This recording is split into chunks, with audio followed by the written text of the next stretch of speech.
releasing one from the prison of their own mind. Come in, unwind. Come in, unwind.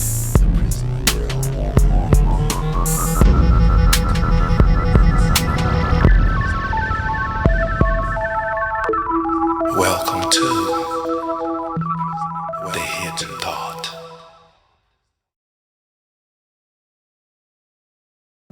Welcome to today's segment of The Hidden Thought. Prepare to take a deep dive into the reasons behind your motivations. No, I mean the real reasons behind your motivations. All based upon the notion that no one wants to be the lesser representation of their more perfect self.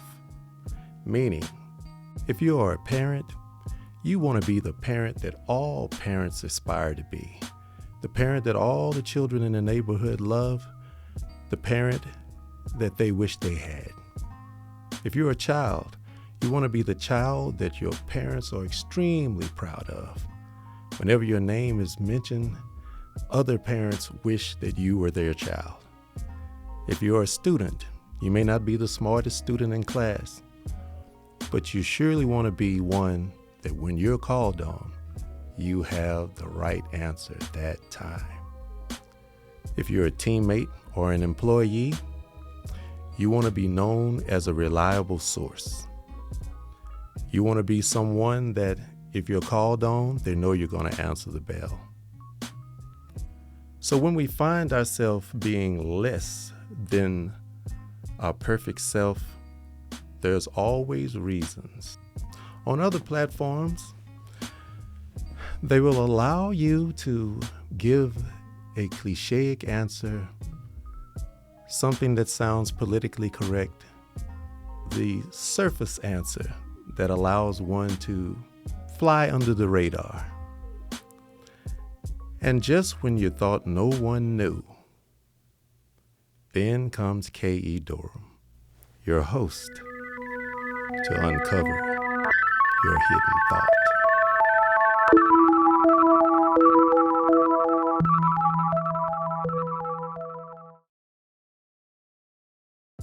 One of the things that prohibits us from being our more perfect self is that we do not often know our energy. We don't often know the meaning of our very own name. Above all things, know thyself. I know we've heard that somewhere. We don't know the energies that we're comprised of and what motivates us to do things in the particular way that we do. Is it likely that we'll know what's motivating others? So this poses the question, Zodiac, is it really important? Most people would say not. Some people, yes. Most people not. For those of you that doubt that the Zodiac has any use, take into consideration this little story. When I first met my wife, she had 6 pets, 2 Flemish giants, 1 regular bunny, 3 cats. Rocco and Rachel, the Flemish giants. Pop-Tart came later, the regular sized bunny. And then there was litter mates, Spaz, sleek little black cat. My wife used to say she walks a sexy. And her brother, litter mate, Hyphy, gray cat. The most beautiful, he looked like anime. And then came Cray. She picked up Cray because someone was chasing him at Halloween, literally trying to kill him because he was the black cat. Go figure. So as I got to know my wife, the 2 Flemish giants went away, and then there was Pop-Tart and the 3 cats. The most unique out of all 4 of these that were left was Spaz. Spaz was a little princess. Spaz was the mama of the house. Spaz, she checked on everything and everybody in the midnight hour. Checked over the children, checked over my wife's son, Ty. She was just the mama of the house. She checked the boys to see if they had cleaned themselves properly, you know. But she hissed and she growled, mainly at Hyphy. Why? Because as littermates, Hyphy used to pick on Spaz. Every time she would try to be nice to Hyphy, he would, and then he would pounce her and he'd pick on her. So finally she got to where she didn't trust him at all. And it was because of Hyphy that Spaz had the attitude. But she didn't have the attitude with me. As Spaz got to know me, she slept on my chest. You know, she would come into the studio at nighttime, you know, to tell me to come to bed. Every once in a while, I'd have to bait her out and close the door because I had stuff to finish. And I had to finish Miss Carrie's, you know, Miss Carrie's 2022, you know, Miss Carrie Cleveland project. But Spaz, she was the sweetest to me, hissed at the boys. The boys couldn't come up on the bed. The boys couldn't come anywhere near. And you'd hear growling from the distance and stuff. Oh my God, she sounded like somebody had let another beast into the house. Spaz was such a princess that if the litter box was not cleaned in time, Spaz would bring you a little piece of poop and drop it on the bed to let you know that it was time for you to go do your duties. Spaz, when she was ticked at my wife, she would wet the bed, and you find out later. And so Spaz actually got punished a few times. You know, got kicked off the bed, and she, you know, everybody in the house had decree to keep Spaz off the bed, to let her know she had done the wrong thing and everything. And then after a while, she'd calm down and she'd come back, you know. But if you ticked her off, she might go down to the guest room and leave a little swirl, you know, something. And you had to really beware of Spaz's attitude, as much as she loved you even. Well, when Spaz succumbed to her illness and we had to lay Spaz to rest, October 8th, 2022, we left the house, you know, with Spaz after a month of really trying to nurse her and do everything that we could. We kept her alive right down to the last decaying breath. With love, love, love. And when we returned home, it was quiet. It was quiet. Nobody knew what to do. It was so peaceful that Hyphy began to jump on Cray just to have something to do, because there's no more hissing, no more growling, no more needing to cover the bed. The boys had gotten so used to not being on the bed because Spaz wouldn't let them on the bed until they didn't even attempt to get on the bed. And so now we could uncover stuff. We didn't have to lint roll everything, and it was just peace. And as much as we really loved Spaz down to the last drop, and as bad as we missed her at times, we were kind of okay with Spaz not being around anymore because it was just way too peaceful. And we realized afterwards how this one little beast, the smallest cat of all, ran our whole existence. She ran our household. Now, if one little miniature beast could run a whole household the way Spaz ran ours, you better believe it makes a difference that you know other people's energy. A moment to contemplate your hidden thought. The Black Nova Experience brings to you Snakes and Snails. Have you ever wondered what makes the male mind tick? Ever wondered what makes boys do the things that we do? If so, allow Snakes and Snails to return you to your childhood where the answers to such mysteries lie. Through Snakes and Snails, the reader receives an insight into the male mind,